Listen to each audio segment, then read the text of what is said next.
This is so cold today, but today is a massive day for the E46 build. We've got a little road trip to go on, so let's get going. You know, it's a cold day when your windscreen's frozen over, but does she start first time? Of course she does.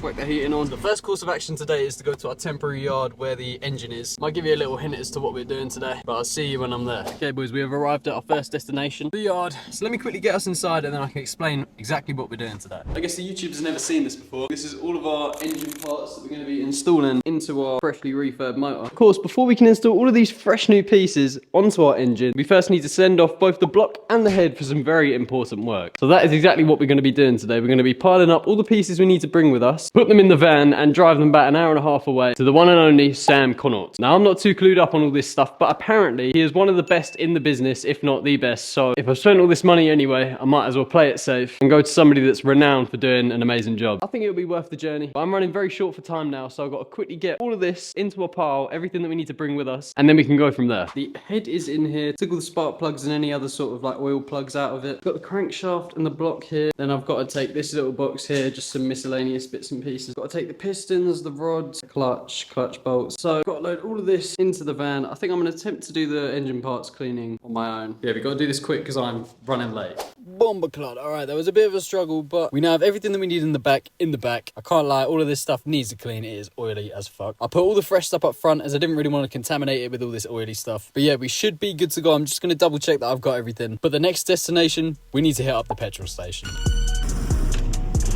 Fuel, food, monster secured. Let's get on the road. So about an hour and a half of solo driving later, we finally arrived at Connaught Competition Engines. Yep, it's confirmed. I'm fully brain dead. I recorded about 10 minutes of me waffling right now, just to realise when I'm editing that I didn't turn the mic on. So let's flash to future Ethan. Hello everybody. Right, so this is actually the day after now. Obviously, as you just heard, I forgot to turn on my microphone, like a donut. But I successfully dropped off all the parts that I needed to drop off yesterday. I'll give you a little run through now. I've got a list on my phone of everything that we're getting done to those engine parts. So the first thing we're getting done is all of our cylinders are getting bored to 84.5mm to accept our bigger pistons that we've got. The second thing, due to the fact that we're going turbo, we can have some problems with the head trying to lift off of the block. So I've got some M12 head studs instead of M10, which are the standard ones, which will hopefully help to secure the head to the block a bit more sturdy. But to fit them, we need the threads for the head studs to be re-drilled a little bit larger. I'm getting all of the surfaces redecked so that we have good seals on our gaskets. The crank, I think, is in decent condition. I don't think it needs any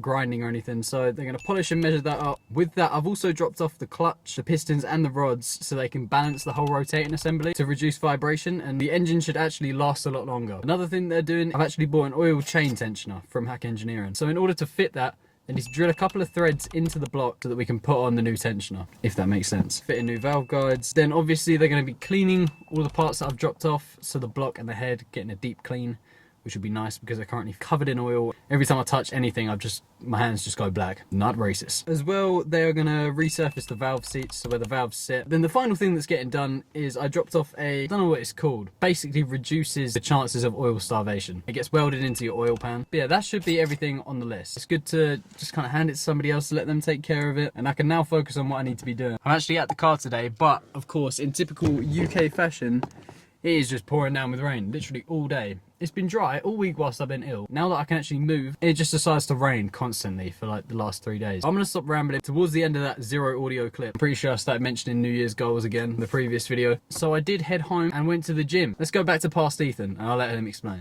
The last thing I want to do right now is hit the gym. But you know what they say, if nothing changes, nothing changes. It's always the first one. Once the first one's done, every time after then, it's fine as long as you consistently go. I don't even know what I'm going to train. I might hit like back and biceps or something. Now, I'm not going to film anything in there because that's just embarrassing. Like, I'd love to have the confidence to do that. I'm talking about I'd be embarrassed to do it. I honestly don't know how people do it in public gyms. Like, if I had a home gym, 100% I'd set up a little camera or something, but this gym here gets super busy. Like, it's actually just tiny. I'd set up a tripod and it would just be on someone's lap. Like, that's not happening. Mate, I think I'm just procrastinating. I can't be asked to go in. Oh. Right, I'm gonna stop waffling at the camera, go do it, and I know afterwards I'll feel so much better for doing it. Fucking hell. Right boys, I'm sorry about the awful lighting in here. I can barely see myself on the camera, but we completed the first gym session. Granted, it was probably about half an hour max. So my strategic plan this week is probably gonna fail anyway. my strategical plan is go like half the intensity for the first couple of weeks, just so that I can actually keep going, so I don't have to take days off where I literally can't move. Yeah, that was back and biceps. But you know what? We're just trying to get back into routine at the moment. Full on Sam Sulek, fucking edit me. What is he doing? Oh, that was cringe. Anyway, just trying to make it a part of a daily routine. I'm thinking of going before work in the mornings. Got to figure it out by Monday though, because I'm back to work. Don't know about you lot, but I just don't want to work anymore. Like, I'm so ready for retirement. Like, I enjoy doing this sort of thing, but this isn't really work. I'm just sort of filming myself.